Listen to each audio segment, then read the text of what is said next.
골로새서도 옥중서신입니다.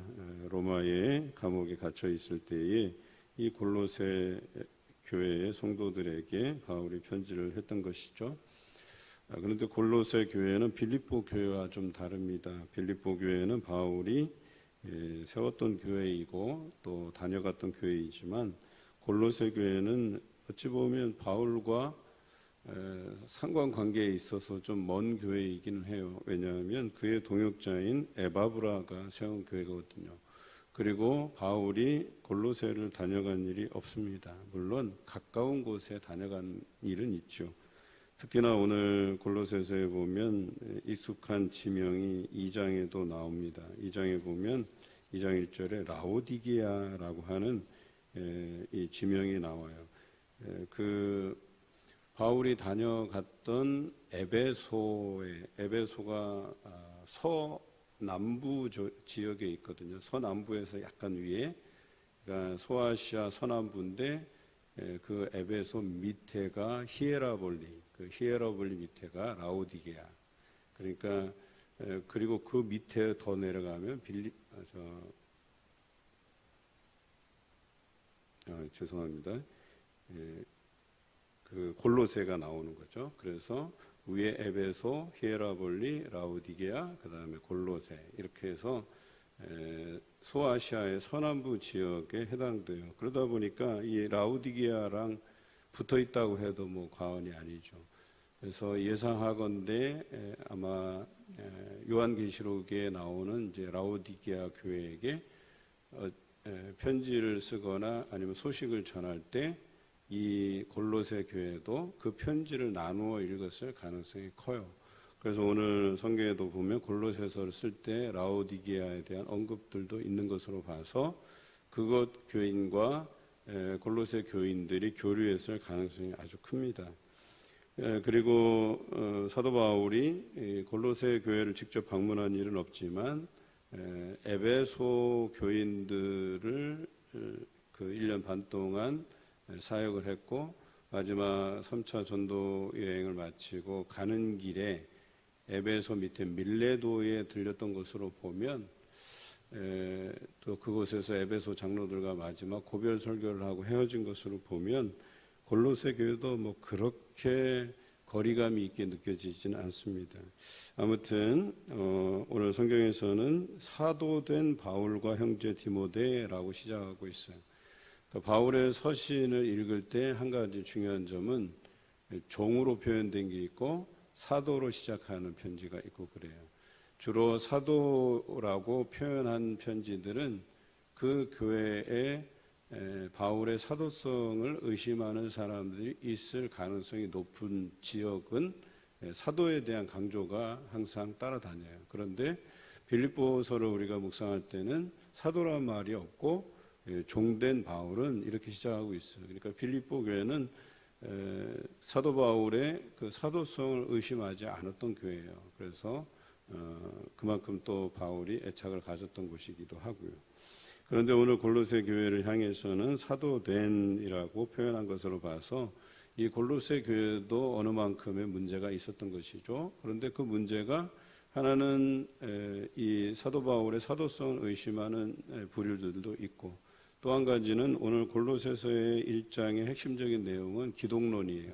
예수님은 어떤 분이다 라고 하는 걸 설명하는 글인데 이 기독론의 부분을 강조한 것으로 봐서는 골로새 교회에 이 기독론의 문제가 있었다는 거예요. 다시 말해서 예수님이 어떤 분이냐라고 하는 것에 대한 혼선이 있다는 거죠.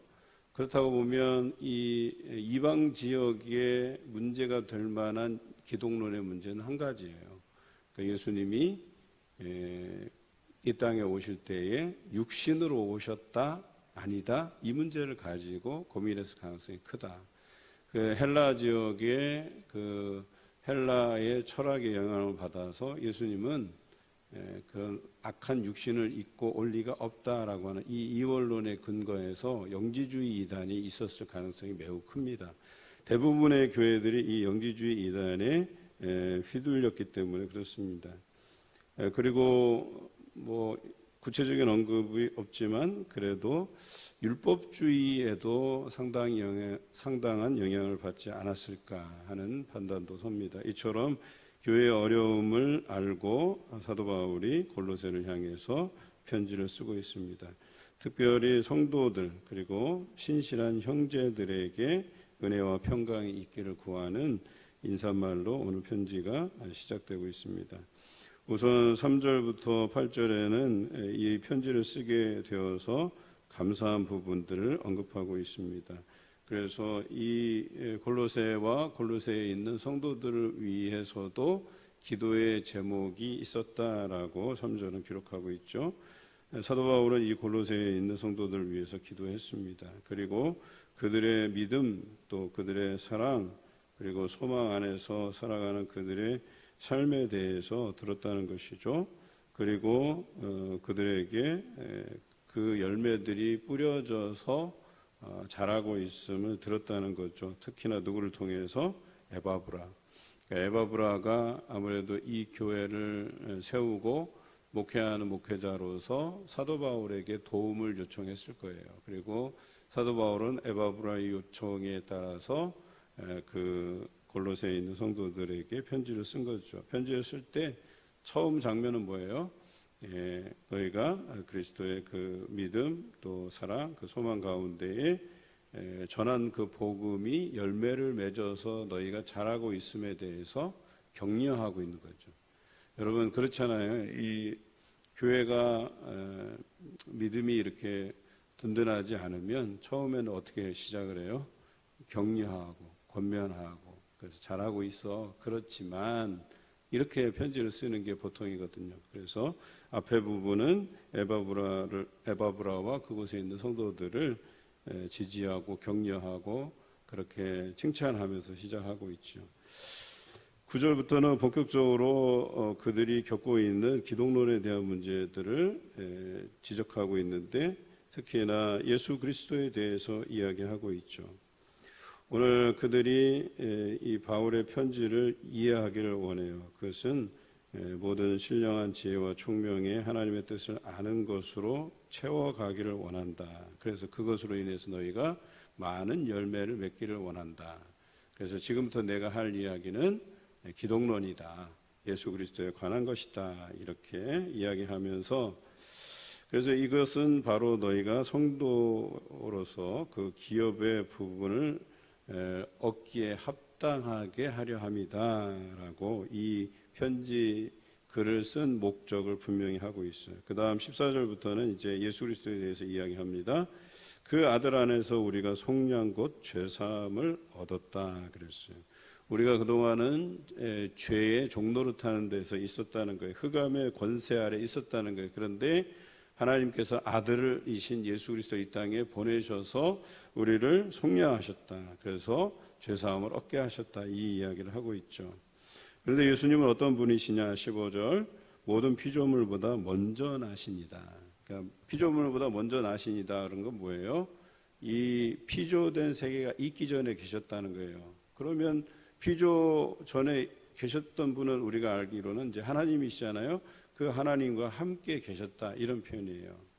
그러니까 아버지 하나님이 곧 아들 예수 그리스도시다라고 이야기하고 있는 것이죠. 이게 우리가 알고 있는 삼위일체 하나님이죠. 그래서 만물이 그에게서 창조되었다라고 16절은 기록하고 있어요. 이 얼마나 대단하고 놀라운 소식입니까? 예수님이 하나님께서 이 땅을 창조하실 때 함께 계셨고 곧 창조주이시다라고 이야기하고 있는 것이죠.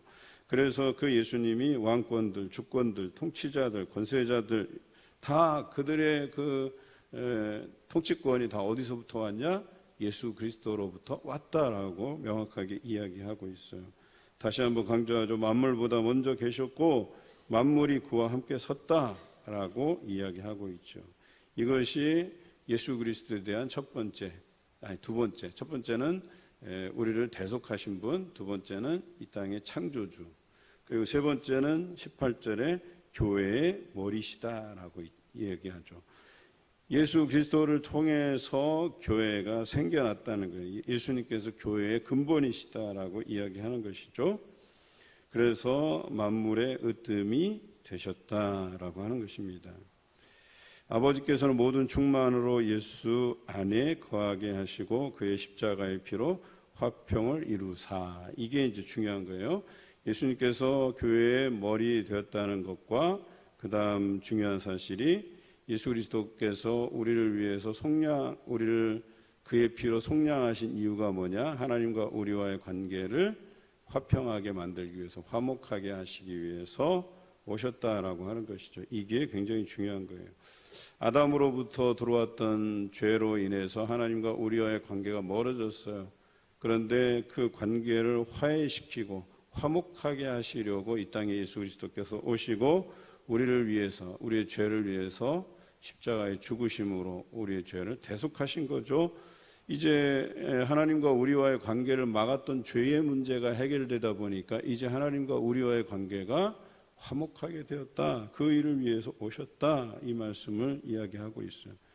결과적으로 이 믿음에 우리가 거해야 하며 그 터에 굳게 서서 우리가 복음의 소망에서 흔들리지 말아야 된다. 그리고 이것을 기초로 해서 나 바울은 이 복음의 일꾼이 되었다라고 결론적으로 이야기하지만 여기에 뭐가 생략되어 있어요? 너희도 복음의 일꾼된 자로서 부르심을 입은 거다라고 이야기하고 있는 겁니다. 이게 너무나도 중요한 거예요. 우리가 예수 그리스도의 제자됨을 회복하는 교회라는 주제로 나아간다는 이유는요, 예수님께서 우리와 하나님과의 관계를 화목하게 하셨다, 여기에 그치는 신앙이 아니고, 이것을 아는 것에 그치는 것이 아니고 우리도 이와 같은 복음의 일꾼으로 부르심을 입었다라고 하는 것에서 예수 그리스도의 제자됨이 성립되는 거예요. 그러니까 우리의 신앙이라는 게 예수 그리스도를 믿음으로 인해서 우리가 구원함을 얻을 수 있다로 그치는 게 아니고, 우리는 이 사실을 많은 불신자들에게 전해서 그들도 예수 그리스도께서 우리와 하나님과의 관계를 화목하게 하셨듯이 우리도 그런 예수 그리스도의 역할을 감당하도록 부르심을 입은 일꾼이다라고 하는 것을 강조하고 있는 거예요. 더 나아간 신앙이 된다라고 얘기하는 것이죠. 그래서 24절부터 바울이 이 교회, 몸된 교회를 위해서 어떠한 일을 했는가에 대해서 이야기하죠. 그래서 이렇게 기록하며 나는 이제 너희를 위하여 받는 괴로움을 기뻐하고 그리스도의 남은 고난을 그의 몸된 교회를 위하여 내 육체에 채우노라. 예수님께서 우리를 죄에서 구원해 가기 위해서 그 육체의 고난을 감당하셨잖아요. 견디셨잖아요. 똑같이 내가 오늘날 교회를 위해서 내가 부르심을 입었는데, 또 불신자들에게 복음을 전하는 자로 부르심을 입었는데, 그것을 위하여서 내가 받는 고난, 즉 여기서 골로새서는 옥중에 갇힌 그 고난도 내 육체에 채우는 이유는 그리스도께서 우리를 위해서 죽으시고 그 고난을 당하신 것처럼 나도 예수 그리스도의 제자된 자로서 그 고난을 내 육체에 채운다라고 이야기하는 거예요. 많은 사람들이 신앙에 대한 오해가 있어요. 예수 잘 믿으면 잘 먹고 잘 산다.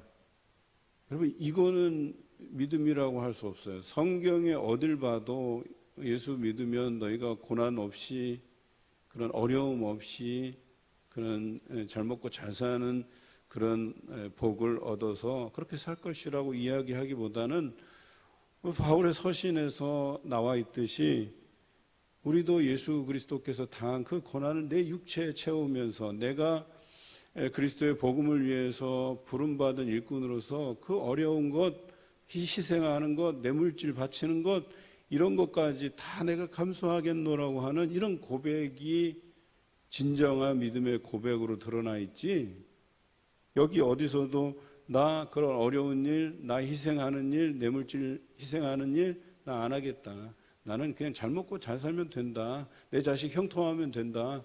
이렇게 기록된 성경은 없어요. 그러니까 고난을 전제하고 있고 그 이후에 우리에게 부어지는 복들은 대체적으로 다 영적인 것들이에요. 천국이 우리를 위해서 예비되어 있고 의의 면류관이 우리를 위해서 예비되어 있고 다 이런 이야기들이지 이 땅에서 잘 먹고 잘 살고 구약에서는 하나님께서 함께 해주시는 그 임재의 증거로서 물질에 잘 되고 자식들이 융성하고 이런 것들로 그 척도를 삼았지만 예수 그리스도께서 이 땅에 오셔서 고난당하시고 십자가에 죽으시고 부활하신 이후에는 이 영적인 축복들에 대한 강조들로 대체적으로 다 이루어져 있지 구약에서처럼 우리가 물질적으로 잘 되고 자녀들이 번성하고 이런 것들로 표현되어 있지는 않아요. 그래서 구약과 신약이 조화를 이루고 있는 거거든요. 여러분, 우리가 하나님께서 우리를 잘되게 해서 형통케 하심도 주의 은혜이긴 하지만 우리가 예수 그리스도로 인하여서 고난받고 힘들어하고 희생하고 손해보고 하는 것도 하나님께서 주신 은혜임을 기억하시길 바랍니다.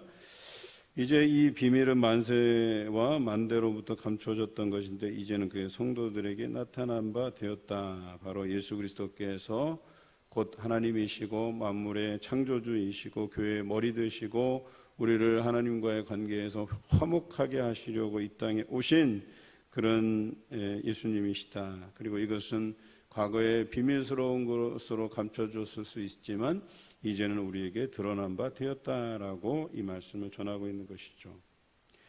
29절 나도 내 속에서 능력으로 역사하시는 이의 역사를 따라 힘을 다하여 수고하노라.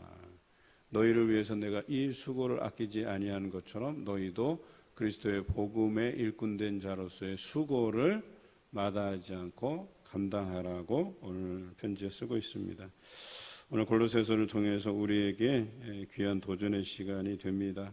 때로는 우리를 격려해 가시기도 하고 때로는 우리를 고난 가운데 내몰기도 하시지만 그것도 다 복음에 참여한 일꾼으로서 감당해야 될 고난임을 기억하시고 오늘 우리에게 주어진 그 믿음의 길 또 사랑의 길 소망의 길 함께 걸어가시는 여러분 되시길 주님의 이름으로 기원합니다.